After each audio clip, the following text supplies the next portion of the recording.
Hi everyone, welcome back to my channel. My name is Angel and I am a first year PhD student in cultural studies at UC Davis. For Filipino American Heritage Month, I wanted to share some of my favorite young adult/adult fiction works, as well as some nonfiction books that I think are just so important for anyone who is interested in the Filipino American experience. And one of the first books that I want to talk about is actually an anthology called the Pilipinx Radical Imagination Reader. And I had the honor of meeting these folks on a panel a few years back, and I just wanted to read the back of this beautiful book for y'all.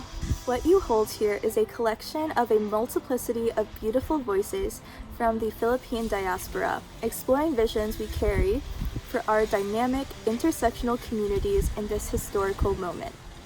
The blessings for our communities are expressed through essay, poetry, short story, living theory, photography, and illustration around themes of diaspora and memory, health and well-being, intersectionality, coalition, consciousness, family, and radical parenting.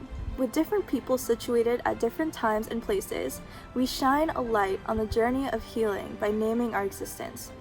It is a prayer that this book's embodiment of a conscious, radical love lives on through critical conversations that will shape our realities as Pilipinxes as we continue to do the heartfelt work in our homes, classrooms, and growth spaces.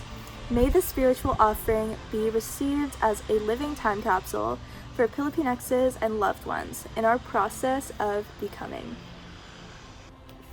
So another nonfiction work is this memoir by Pati Poblete, which is called The Oracles, My Filipino Grandparents in America. And so this story is so interesting because she writes from her perspective as like a 8, 9, 10-year-old kid growing up with all 4 of her grandparents in America. And I was like, that is so sick. I've never had all 4 of my grandparents like in the same place at once.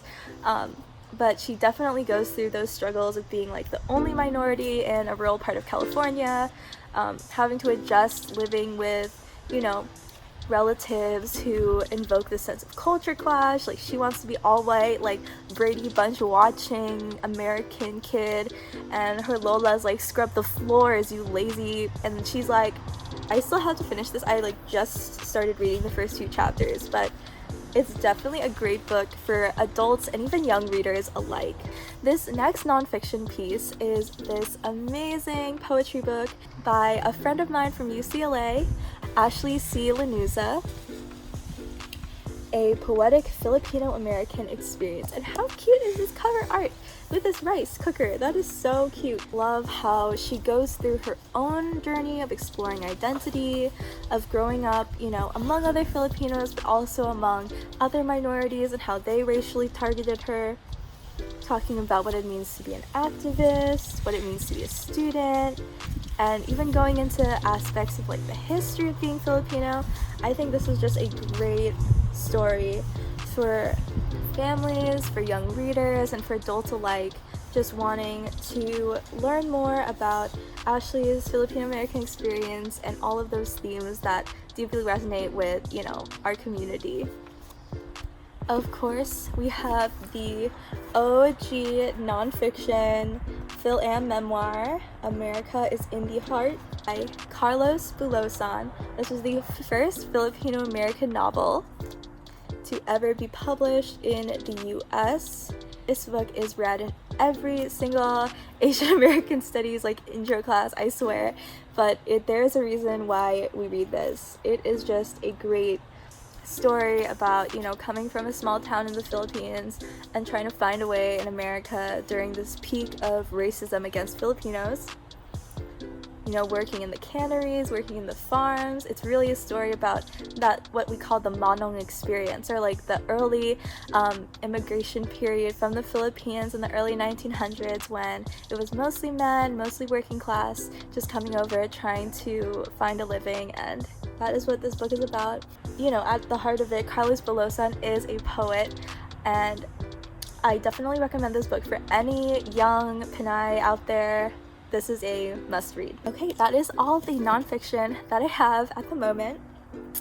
And let's go into some of the fiction that I've collected.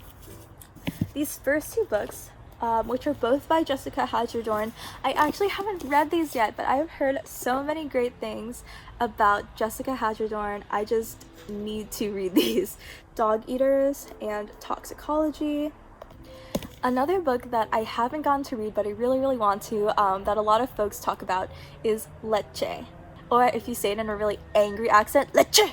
It's like a swear word, but it also means milk in Spanish, so it's funny. And these last three books are absolutely phenomenal. This first one is, it's more YA leaning, but you know, I am 25 and I still love YA. So this is called The Importance of Being Wild at Heart.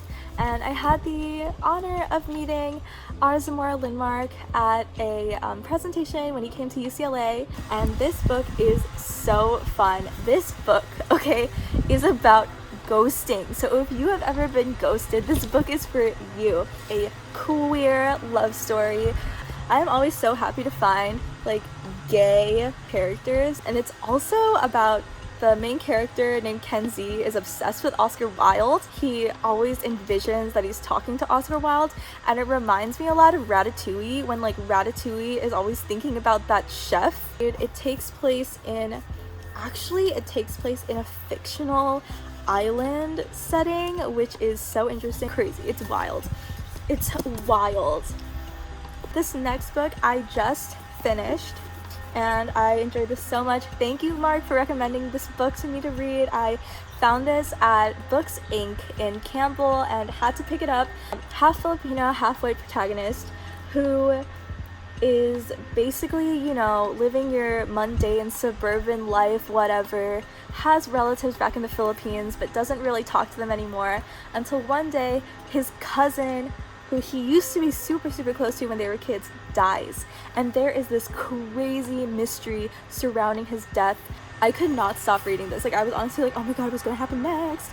And the last book that I want to talk about is America Is Not in the Heart by Elaine Castillo. This book is like queer lesbian love.